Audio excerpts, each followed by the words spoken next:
আমাদের তো একটা পুরনো এই গ্রামোফোন রেকর্ড আছে, ওই সবসময় এটাই বাজার। আমার অদ্ভুত আজকে শুনছিলাম, আমি অদ্ভুত লাগলো যে ওনাদের যারা কমরেড, যারা কোর্ট থেকে এখন অর্ডার দেওয়ার সুবাদে জেলে আছে, বলছে ওরা কোর্টে গেল, আমাদের কাছে খবর আছে যে ওরা কোনো অপরাধ করেনি। আপনারা বুঝতে পারছেন কি ধরনের রাজনীতি ওনারা করে। আমরা এই রাজনীতি করি না। আর বাকিগুলো যেটা বললেন এগুলো আমি বললো মিথ্যার ছয়লা। ওরা এগুলো বলবে কারণ মানুষকে ধরে রাখতে চায়, কিন্তু মানুষ ওদেরকে বুঝে গেছে, ছলচাতুরি সব বুঝে গেছে, ওদের কাছে আর কোনো ইস্যু নেই।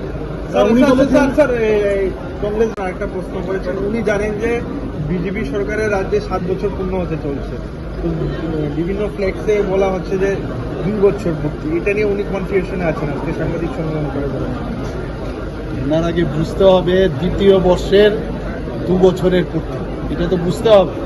তো সেইভাবে আমরা করছি। আমরা তো কোথাও বলিনি 7 বছরের, আমরা বলিনি। আমরা বলছি দ্বিতীয় বর্ষের দ্বিতীয়বারের দ্বিতীয় বর্ষ আমরা উদযাপন করছি। Clear cut. জিনিসদের প্রাইভেট প্র্যাকটিস থেকে বন্ধের কথা আপনি বলে থাকেন না, ধরুন এইগুলো তো বুঝাতে হবে, বলতে হবে, অ্যাওয়ারনেস লাগবে। আস্তে আস্তে করে অনেকে এখন এই বিষয়ে বুঝতে চেষ্টা করছে, নিশ্চয়ই সেগুলো আমরা দেখছি। সিমিলারলি আমরা শিক্ষকদের বিষয়ে আমরা সেটা বলছি। তো হুট করে তো করা যাবে না, সবাইকে নিয়েই আমাদের চলতে হবে, বুঝাতে হবে।